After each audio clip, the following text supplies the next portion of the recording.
观众朋友大家好，欢迎收看1月27公司第一台下晡新闻，我是陈淑君。首先，咱是来看今仔有啥物新闻重点。国内连续3天无本土病例，今仔新增加3例境外移入病例，新北市个桃园所有病院2月7号之前停止探病。台北市县潘怀忠涉嫌用人头诈领助理的薪水300万，私人地检署嘛向法院要求扣押。中南部最近空气品质真歹，今仔早起高雄12个7站，除了美浓，其他11个拢是红色警示。新闻一开始来看，国内今仔日增加3个境外离开武汉肺炎病例，分别是对菲律宾、缅甸跟美国转来到台湾。今仔嘛无本土病例，已经连续3天拢无本土病例了。另外，对今仔开始，双北市个桃园的病院禁止探病，一直到2月7号哦。咱嘛来听指挥中心指挥官盖市长上盖新的说明。好，那我们今天新增3名境外移入的个案，自菲律宾、缅甸及美国入境，那没有本土的个案。在北桃地区的医院，那即日起到110年2月9日止，除例外情形化，停止开放探病，那陪病者人为1人，我们范围是北桃，那隔离14天的人总共3482人，医院399。社区473，那回溯的是2610人。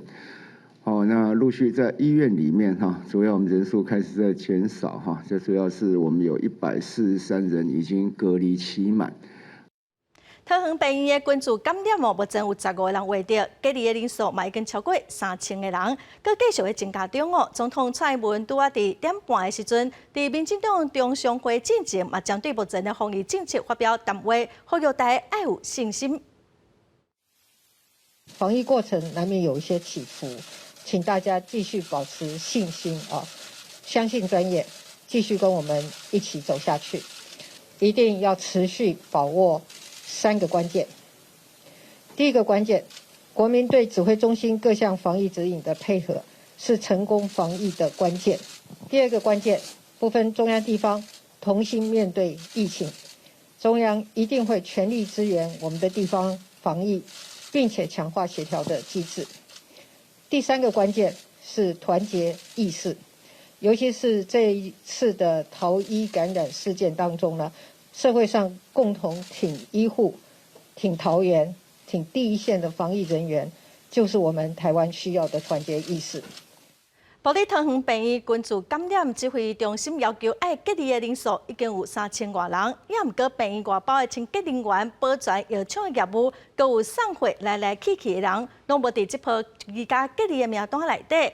感染科医师黄立明就真烦恼讲，这个人嘛有可能会是防疫的空胖，呼吁基层的病院这段时间得爱特别注意。嘛希望捌去过桃园病院的民众，若是去看医生哦，就一定爱互医护人员知影。国内已经连续2天无新增加新冠肺炎的本土病例，毋过卫福部立桃园病院的关注事件，也搁伫咧观察期，居家隔离人数达到3000多人，后续阁有可能增加到5000人，创历史新高。但是病院的外包清洁人员、保全、药厂的业务代表、甲物流人员等等，全部拢无互列做居家隔离的对象，也是会当正常上下班。有专家就烦恼讲，这可能会加做防疫空胖。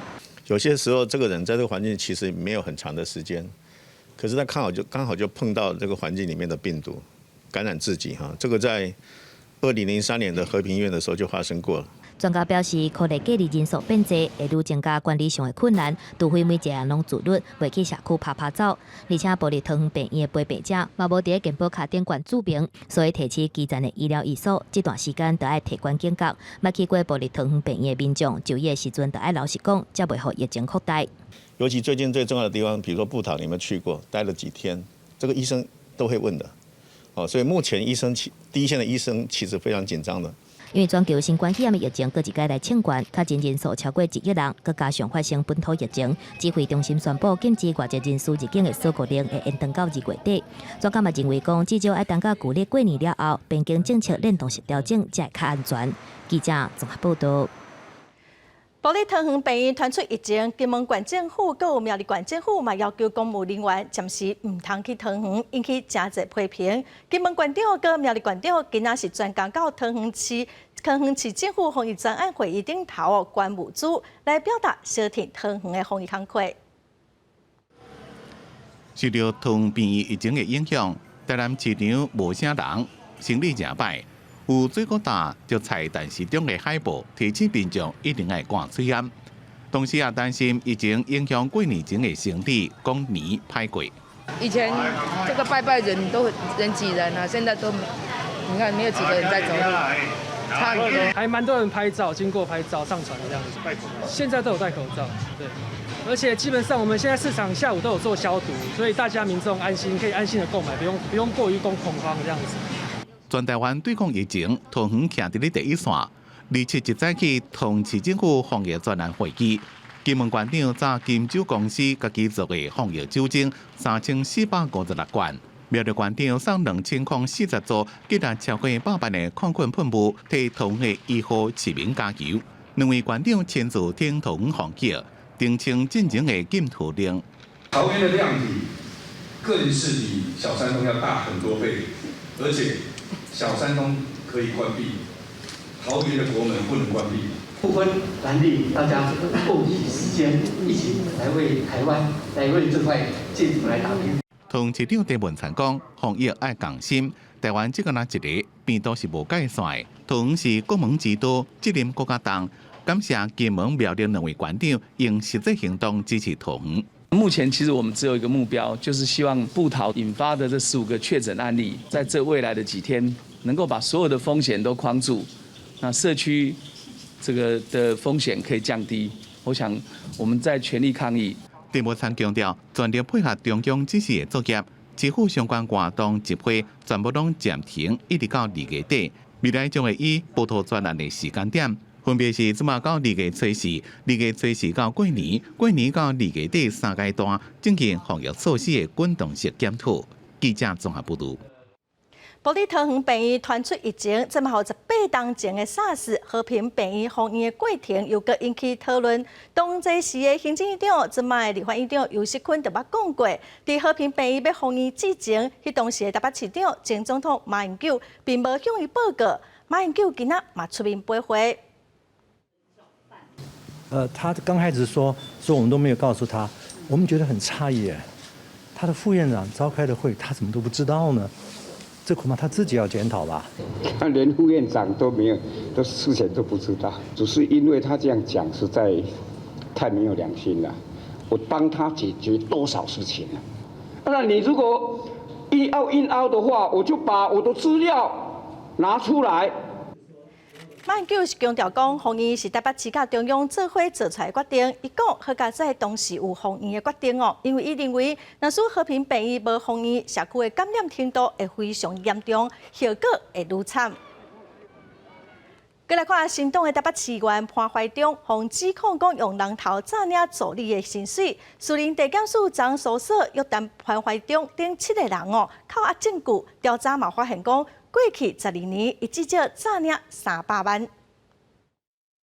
潘姓议员及其诚信办公室主任，在97年到109年间，先后以数名人头充作公费助理，诈领公费助理薪资后挪作私用啊，那初估诈领金额约300万元哦。那任被告7人啊，都涉犯贪污治罪条例第5条第1项第2款利用职务上机会榨取财物罪及刑法214条。伪造文书等罪嫌啊，犯罪嫌疑重大。检方认定被告潘怀忠甲伊的办公室姓陈的主任有消灭证据甲串口径的疑虑，所以有必要扣押。其他的被告是5万块交保。新党嘛强调讲，已经请律师来协助，若说检方的指控是事实，嘛袂来唬家己人。来看，传出讲有一寡伫中国的台湾民众，逼讲一定要去做武汉肺炎的预防针。中国国台办嘛提出一张同意书，强调讲来注射的人拢是家己自愿的哦。另外，针对中共的军机一直飞来咱国的空隙，国台办嘛强调讲，这是要维护国家主权的完整哦，警告外部的势力。中国嘛宣布讲要伫南海来举办军事演习。因应新冠肺炎疫情，各一届来清关，中国启动疫苗注射计划，优先安排重点注射族群，包括伫中国的台湾民众。面对出现台湾人是去向半强迫注射的积极声音，中国各大办发言人朱凤莲指出，北京至少有190万的重点族群完成疫苗注射，其中嘛包括台湾民众，佮提出一张黄色疫苗注射同意书，强调因拢是主观的。岛内某些政客以及某些媒体臆造所谓的半强迫接种，完全是恶意造谣。台湾防疫部门的负责人多次表示不会使用大陆疫苗，所以呢，在这个问题上确实是存在障碍的，主要是政治障碍。朱凤莲讲，台湾对中国的疫苗有政治障碍，陆委会是呼吁真济届疫苗采购甲政治无关系，而且中国的疫苗目前也无完整的资讯，依法袂当进口。面对疫情，两岸互相发声，尤其是美国的新政府就台，中共军机扰乱台湾的数量嘛无减少，时机是真敏感，嘛增加紧张的气氛。根据德国之声中文网的报道，将美国国防部官员邓安迪认为讲，中国是惯性的军事行动，毋是直接向美国的拜登政府发出警示，嘛有可能是为着要测试台湾会做出什么款的防空反应。解放军在台海地区组织实战化的演练，就是坚决维护国家主权和领土完整，是严正的警告外部势力停止干涉，严正的警告台独分裂势力停止挑衅。伫美国罗斯福号航母打击群23进入南海了后，中国嘛宣布要伫南海举办军事演习。中国海事局发出禁令，27到30禁止船入去雷州半岛的西部海域，毋过无说明军演的具体时间还是规模。美中之间的南海议题嘛对咧浮起来台面。记者综合报道。美国总统拜登昨针对种族的问题签署4个行政命令。拜登嘛甲罗西亚总统普京通电话，双方将对延长新战略武器裁减的条约达成协议，也毋过伫人权、海客攻击、介入美国选举等等的事件，拜登嘛对普京提出警告。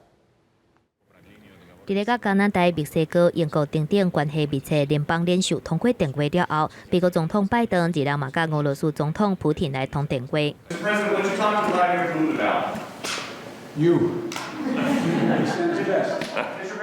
白宫发言人沙奇东港伫例行记者会详细说明美国元首的通话内容。双方同意自即马到到期的新战略武器裁减条约延长5年。双方团队会伫2月初5之前甲工作做好。拜登搁一再强调美国对克里米亚主权的立场，而且关心俄罗斯海客网络攻击。俄罗斯介入2020美国选举，提供奖金鼓励阿富汗民兵杀害美军，还有毒害俄罗斯反对派领袖纳瓦尼等等的代志。克里姆林宫东港发出来声明，对双方意见无同的部分全部拢无写。敢若讲普京向拜登表示，伊支持两边关系正常化，这嘛符合两国甲规个国际社会的利益。另外一方面，拜登日即天针对美国系统性种族歧视的问题签署4道行政命令，分别是无搁甲民营家甲管理商来继续合约，要求大棒甲城市发展部来扫除大棒政策种族歧视的内容，尊重原住民部落的自主权，还有禁止摕新冠病毒做理由来歧视，还是霸凌亚裔甲太平洋岛的美国人。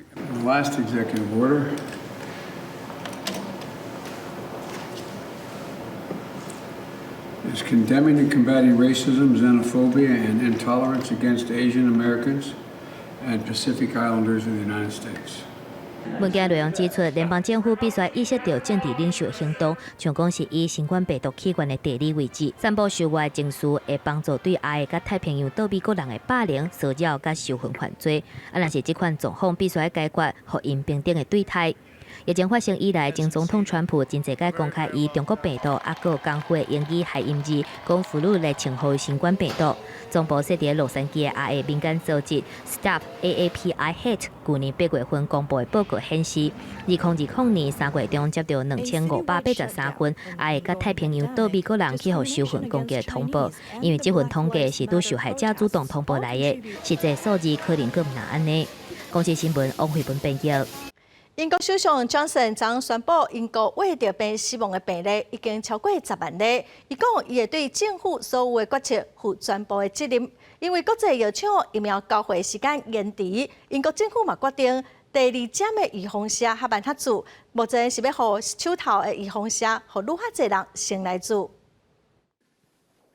I'm sorry to have to tell you that today the number of deaths recorded from COVID in the UK has surpassed 100,000. I offer my deepest condolences to everyone who's lost a loved one. 英国是欧洲第一个，嘛是全球第5个地被死亡超过10万例的国家。英国首相强生认为讲，在这届全球的疫情当中，国际社会学到真重要一课，就是爱合作。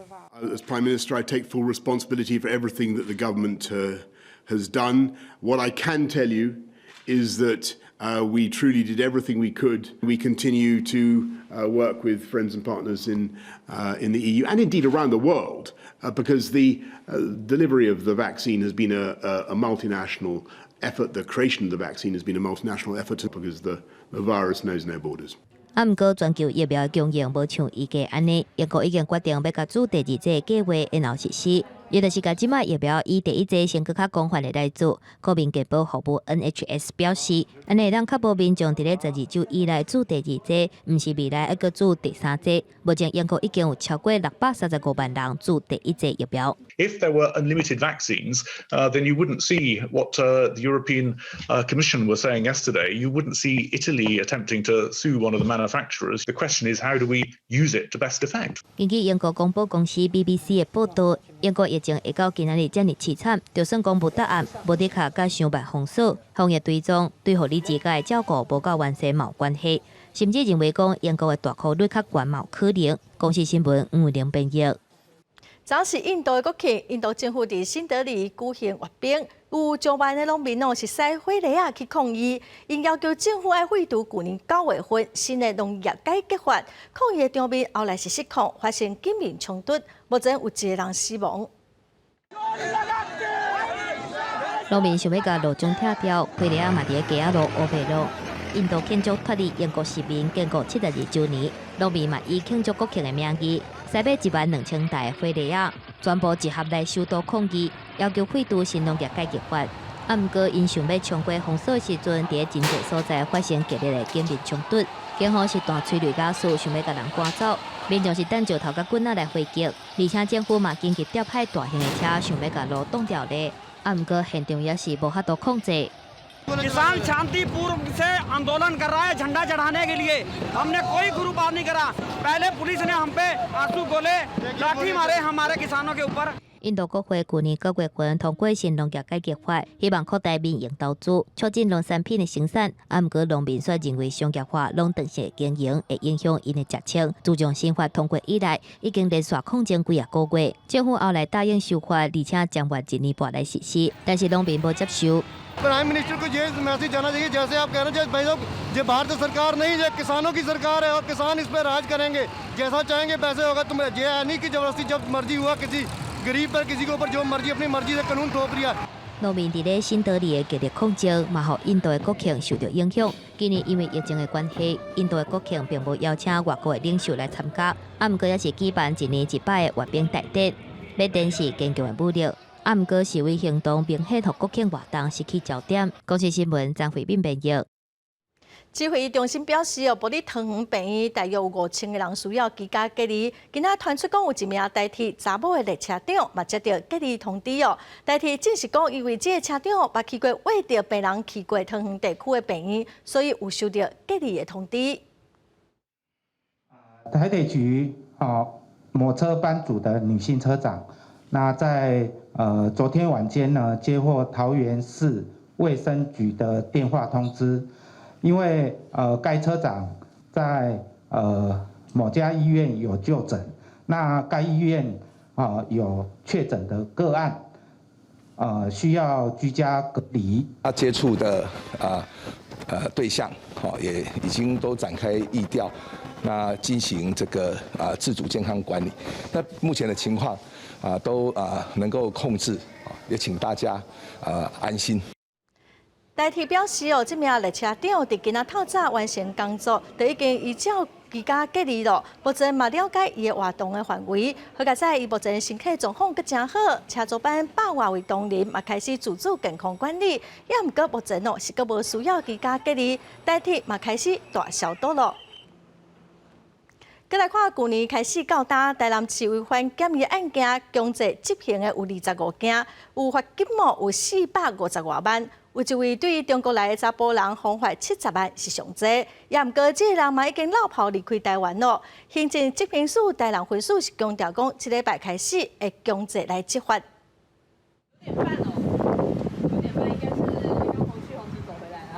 你说潘先生跟你吗？对，跟我一起走回来。可是他现在在居家检疫期间不能外出哦。去年3月份的下旬，4判的中国籍男性来台湾居留，刷伫居家检疫的期间，出外拍走7届，互人罚70万。不过4判的男性已经伫去年4月份离开台湾，罚金却是1005日拢无纳。所以说，我们是依据他外出的频率跟他的时间来做出裁处。开他这么高的罚单，他就赶快期满了，能回去大陆他就跑掉了。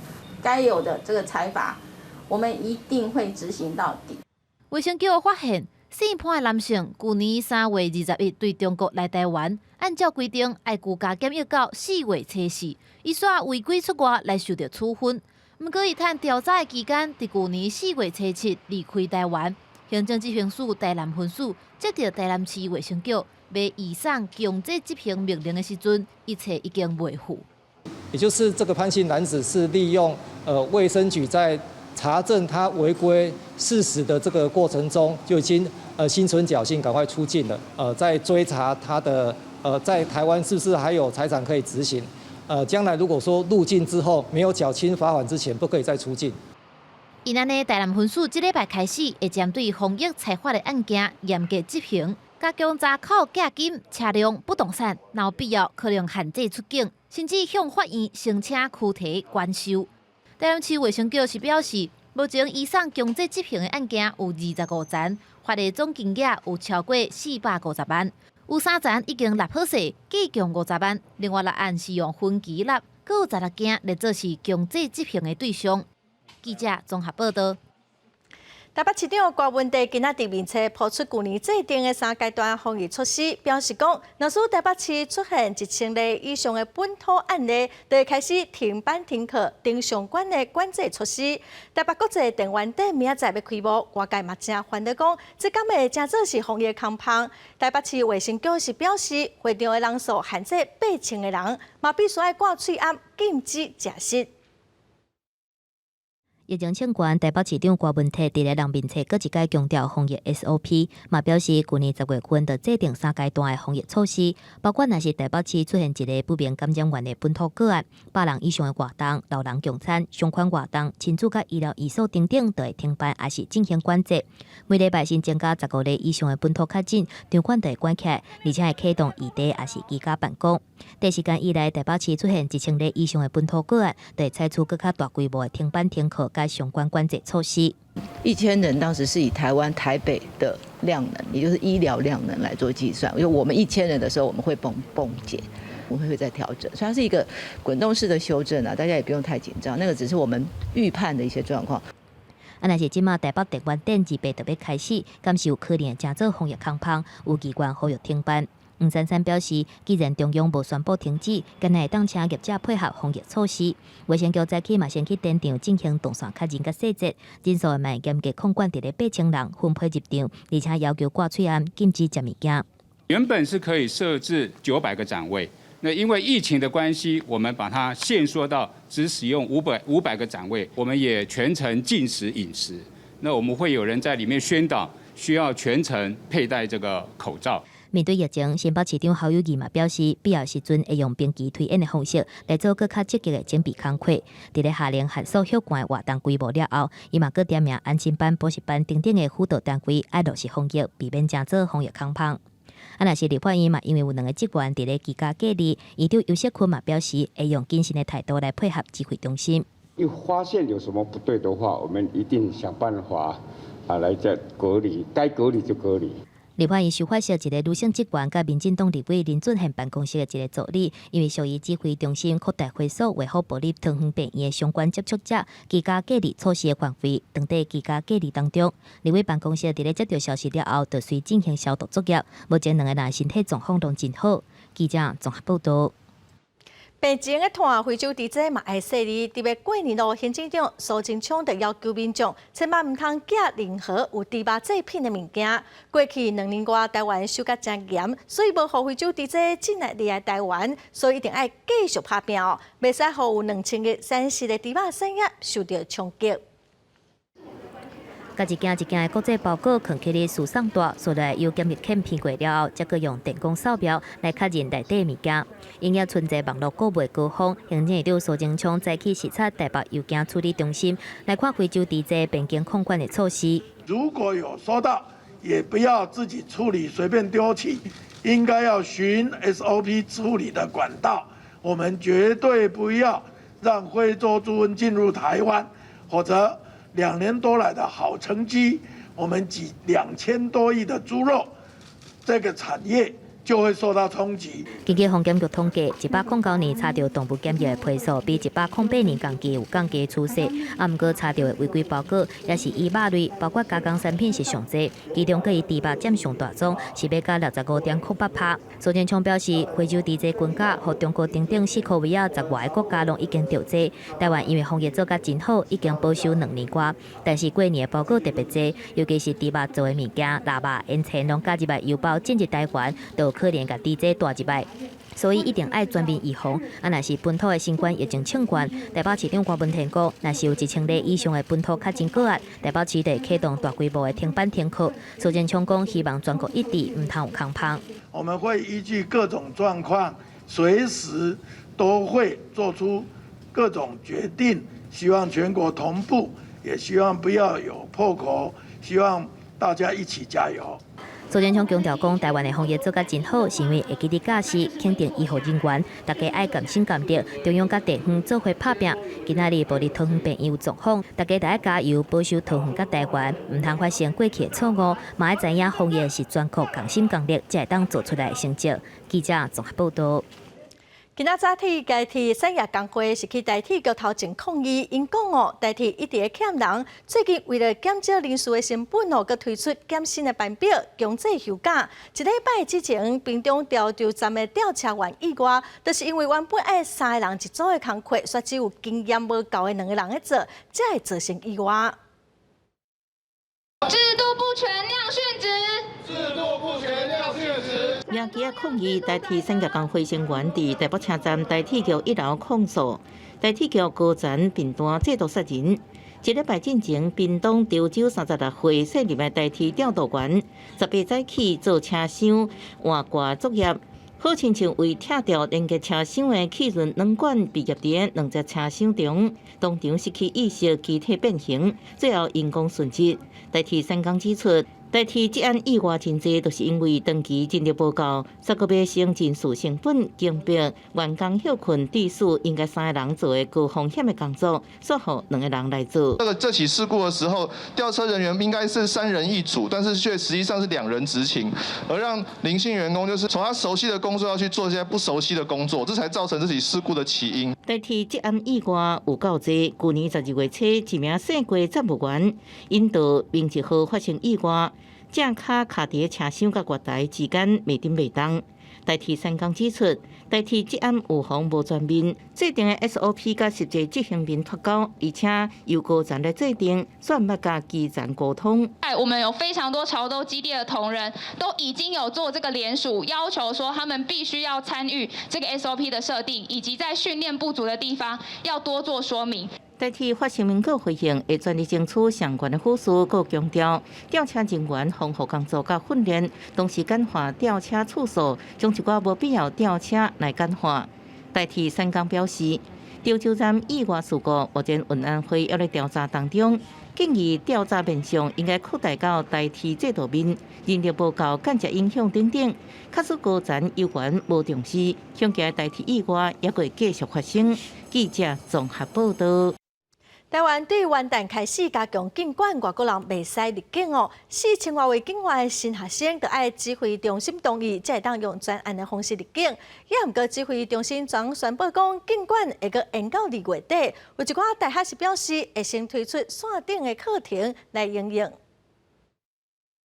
全球的确诊人数超过1亿，咱国因为带病入境的病例多，本土疫情又搁炭烧，但禁止外籍人士入境的政策延长到2月底。教育部提出境外生强化检疫的措施，指挥中心当时也未定案。目前未少大学针对春季班的境外生启动安心上课的方案，也担心同学们在搭飞机旅行中的这些安全的顾虑，已经早就有心理准备了，就是要帮他们启动安心就学措施了。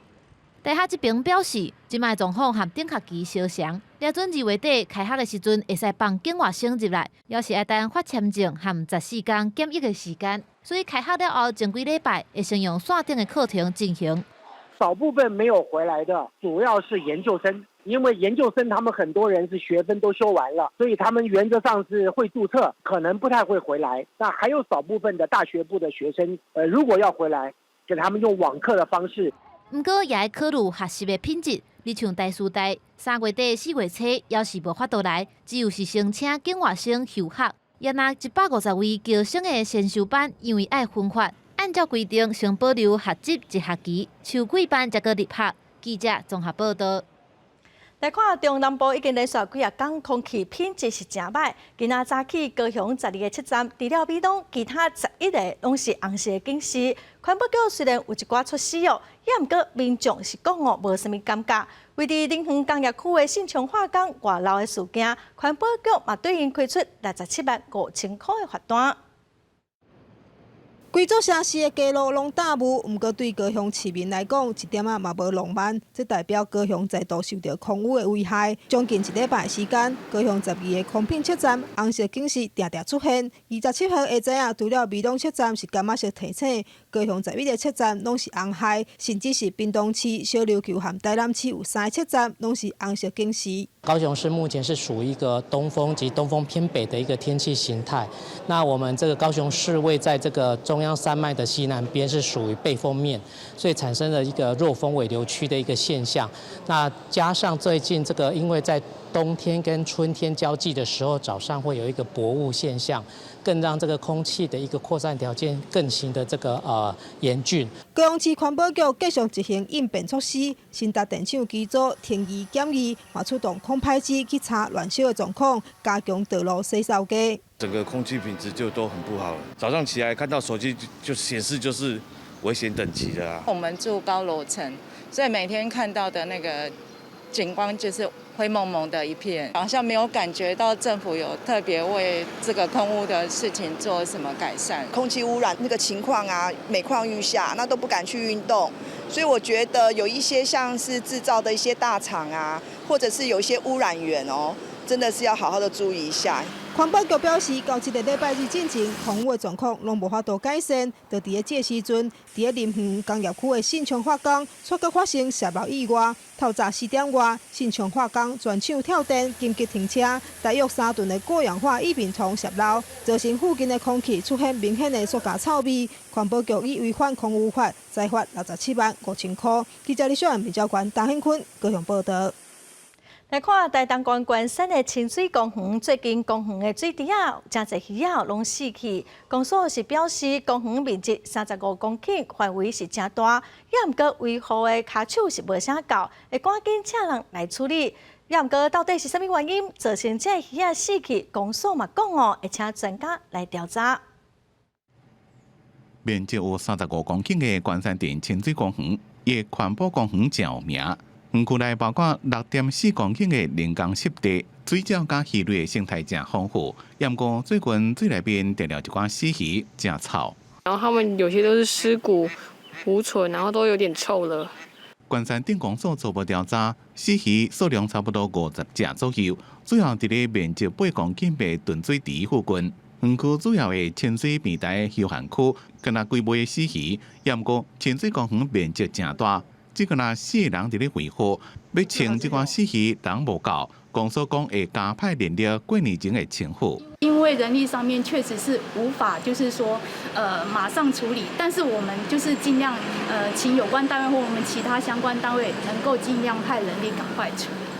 公所讲，好起来死鱼、乌龟鱼上多，有可能是前一阵仔伤冷的关系，也毋过也可能是水受到污染。已经请农业处甲环保局调查。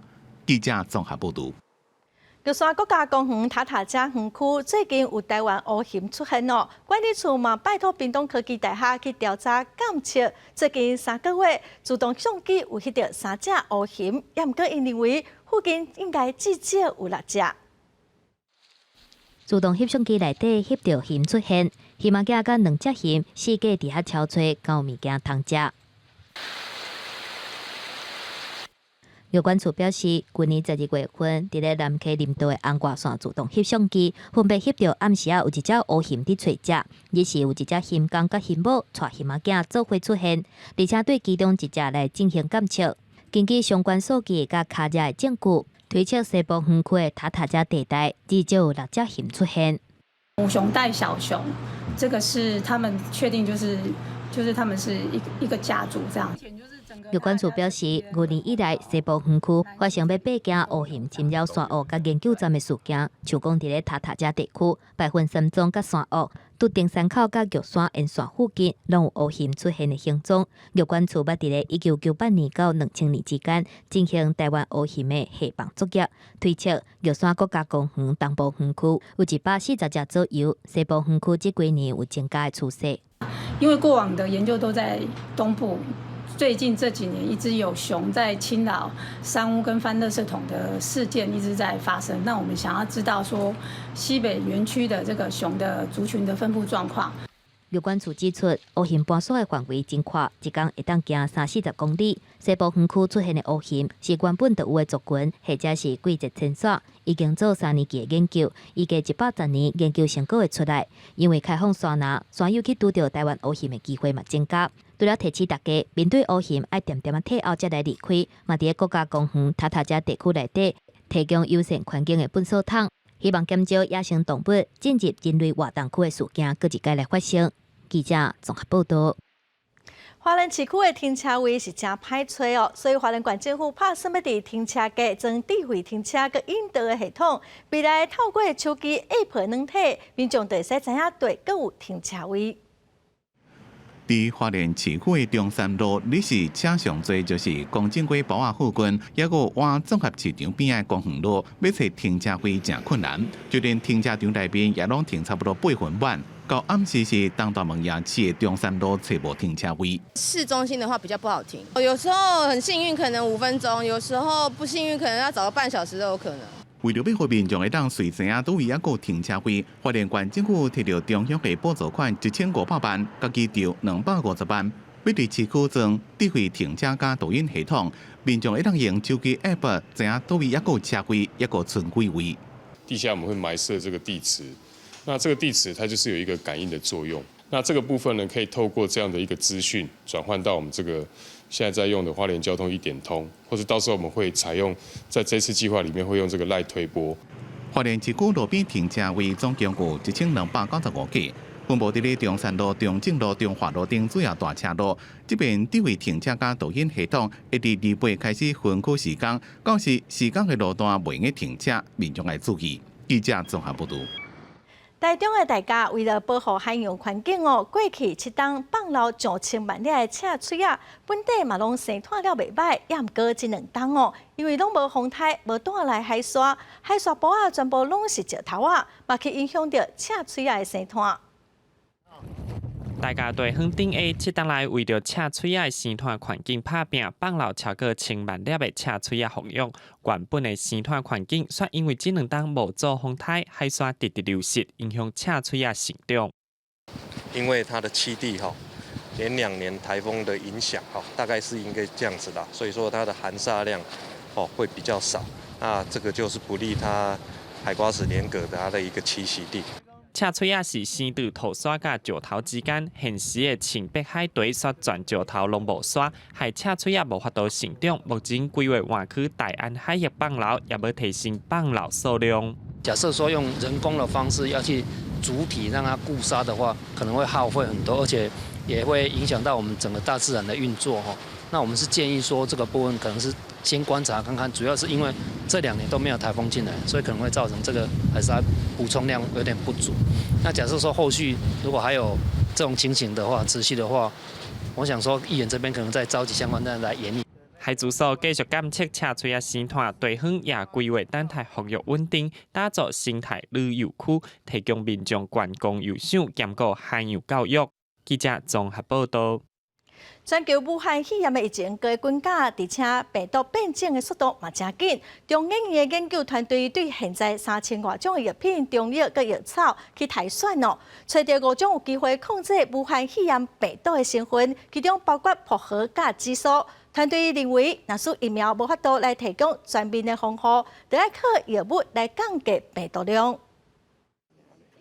替人类找出对抗新冠病毒的尖锐药物，层次的角色真重要。中研院院士王启慧加基因体研究中心等研究团队，自2855个人类加动物的研究，200种的中草药，先检测其中的15个，用层次来做动物试验。结果发现其中5种有抑制病毒活性的效果，包括对抗马拉利亚的梅尔奎宁、抗艾滋病的奈非那韦。灵芝多糖体，也有薄荷加紫苏的萃取物。我们用我们这些化合物呢，它可以把它的那个肺部的病毒量可以减轻哈。那比如说像这个梅尔奎宁，它从10的7次方，然后降低到它10的6次方，大概有将近可以抑制10倍的这个病毒的量。其中紫苏加薄荷是民众容易摕到的材料。研究团队用20毫升的烧水来冲泡。将萃取液分离出来，搁来泡沫，结果测定对抗病毒的活性。原本若是一般民众摕来泡水啉，敢有效果？研究成员讲，会使。那在这时候，你怎么样预防感染，或是你刚开始感染的时候，你怎么样让这个疾病不要去产生？你有感染，不见得会产生疾病嘛。那这时候，如果有一种药，它又可以当食品，可以让你天天来喝来吃，对身体没有妨碍。那这就是一个很好的选择。团队强调，这项研究只敢完成细胞加层次的测试，也无做人体试验，已经先申请专利。若是有厂商会当技术转移，对这5种现有的药化一个健保品做临床试验，调配出适合的配方，就有机会让作为准备用药。希望有一天会当找到亲像是克流感这种治疗流感病毒的口服药化。记者综合报道。咱来看屏东河边的宠物公园，因为历史真久了，设备拢坏了了。县政府争取经费，甲公园征收好势哦。这嘛是声未少民众带动物伴来行踏做运动。狗仔伫草坡又搁走又搁跳，正皮一个，惊烂一个，有够活泼，有够古锥。这是屏东河滨宠物公园，较早设施因为去年受风吹日晒来毁坏，所地县府争取经费，甲设备搁再征收翻新。打公园的环境整理甲真舒适，吸引未少民众带动物伴来行踏做运动。因为这里没有大车子，然后对他们来说安全很好。常来，每个礼拜都来，而且设施也很好啊。比如说那种狗狗要是大便的话。也有东西可以让我们捡拾，因为这里比较安全，然后环境也都是有人在整理的，它就很自由的在那边跑动，它也不会有受限制，然后也可以来这里交朋友。这座宠物公园的设施以训练动物伴为主，或者动物伴有通振动身躯，做因又搁脏又搁烂。不过因为现时的空间也无够宽，假日时啊人多狗也多，就会真客。地市县府搁再编经费，要粉垮这座宠物公园。工程上主要的增加绿地设施，唔但为动物伴落去设计，也会为来到地主人设想，建立方便因使用的器材。种种计划按算伫今年4月完成。无民众甲狗仔来遮行踏，会当愈快活。记者综合报道。来看今年的台北国际册展哦，因为疫情的关系，改做线顶的展览哦。韩国主题馆的展览嘛，利用线顶开幕来收听。虽然爱册民众无法度亲身到会场去买册，也毋过嘛会使使网络来支持出版业。连续2档因为疫情停办的台北国际册展，伫今仔日举办韩国主题馆的线顶开幕典礼。韩国出版协会会长尹哲高亲身小解展出的内容。 한국주빈국도 온라인으로 대만의 출판 관계자들과 독자분들을 만나게 되었습니다. 한국주빈국 웹사이트를 방문하시면 주제도서 전시와 한국의 그림책 등 170여 권의 한국 도서를 보실 수 있습니다. 这边的线顶册顶嘛分做中文版和英文版，全世界读者拢会当做伙参与。除了主题展，要侪侪讲座论坛。这一次的线上国际书展，另外一个最大的亮点就是国际沙龙。那这个国际沙龙，我们邀请了全世界最有名的20个作家来做线上的分享，或是连线的方式，希望大家能够上网来看。台北国际册展透过网络方式展开活动，有科学知识社群、联合出版社、通路甲媒体杀出网络共读计划，而且分析相关的统计数字，提供给参与的出版社。线上的好处就是每个人来，然后他喜欢什么样的书，他收藏了什么样的书单，他留下什么样的意见。那这些资料呢，我们经过这个去隐私化的这个分析之后呢，我们都可以来提供给出版社。也是帮助出版社来做数位转型。台北国际册展唔但是台湾规模上大，嘛是亚洲第一大册展。连续2档取消实体册展，出版社真无奈。面对疫情的无稳定和台湾出版界困境，未来册展敢有其他发展转型的可能？无的卡，这是大家想要知影的答案。记者杨淑晴、谢桂林、张玉水台北报道。配合国家语言发展法，本土语言除了范围变化，卖家己教育部规定的课程，所以想要教台语的老师，拢爱通过台语的中高级的认证。嘉义县这2档拢有举办相关的课程哦，有未少学员拢是对白管区来上课。阿华伊是27号，真目睭大蕊圆圆的。看图来认识讲故事。爱讲2分半钟才有机会合格。对要参加台语认证的老师来讲，这毋若是考认证的准备，嘛会当成做未来教囡仔的经验。1点钟一礼拜1点钟其实无够嘛，所以我希望甲这个推撒去迄个社区，互厝里的家长啊，阿公阿嬷，还是讲是大人，做伙来学。目前咱的台语真弱势，真需要来复振这个台语，互囡仔会晓讲台语。嘉义县为要推广台语，拢有咧举办台语演习的课程，希望校员上过36点钟的课了后，会当通过考试，进一步摕到台语老师的资格。我对中华园林来，本身是学台语的，趁这个难得的机会，想讲嘉义有办这个研习活动，嘛。甲我较早学的物件有相关，以后嘛可能会伫教学现场去贡献家己所学的物件。因着爱安怎甲囡仔教，互囡仔讲，和老师做伙同齐来讲台语。而且我嘛拢讲，老师若有去参加认证，嘛会当带囡仔做伙去。老师和囡仔做伙学，安尼。来上课的老师表示，目前台语教育的环境无讲介理想，不管是人才的发挥，也是课程的安排，拢也是需要政府搁较重视。因希望会当先甲认真考落来，替台语教育的发展开始做准备。记者林慧婷嘉义报道。来看新加坡的动物园，头一只利用人工的方法有新的狮仔已经出世了，名叫做辛巴，咱做伙来看卖。这个月23拄满3个月大的小狮仔辛巴，伫工作人员的协助之下，伊规定管认领。事实上，伊是伫真港受因的协助之下，来到世界新生命。即马辛巴会晓爬、夹物件，真介耍球。也对世界充满好奇心，发出狮仔叫声。辛巴捌伫出世了后1个月左右，逐工拢想要困，动物园推断可能是伊的妈妈凯拉用线发现。评估了后，伊决定赶来饲。目前辛巴慢慢适应动物王国的生活。伫辛巴进前，南非已经伫2019年9月成功互全世界第一只透过人工受孕技术的细只狮仔出世。辛巴这个名字是来自迪士尼电影《狮仔王》，伊爸爸的名字也是电影所号的木法沙。只是辛巴无亲像电影内底有爸爸陪伴。木法沙伫人工处境，互狮仔妈妈凯拉有生了后，就因为生过老健康无好过身。野生非洲狮仔平均寿命是10到14年。木法沙活到70岁，伫做爸爸进前，因为攻击行为无法度甲任何某个狮仔生下一代。野生非洲狮仔被国际自然保护联盟列为易危物种。过去20年来，野生狮仔数量减少超过40%，成年狮仔即卖数量差不多是23000到39000只。公视新闻黄文玲编译。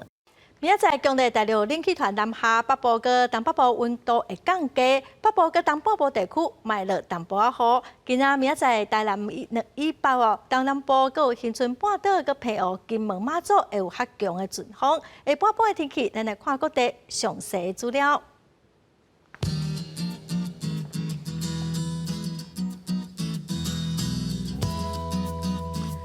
北部地区上低17度，上悬22度。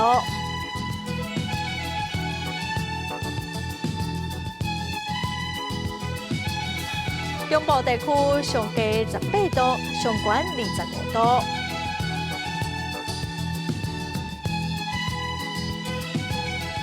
南部地区上低19度，上悬28度。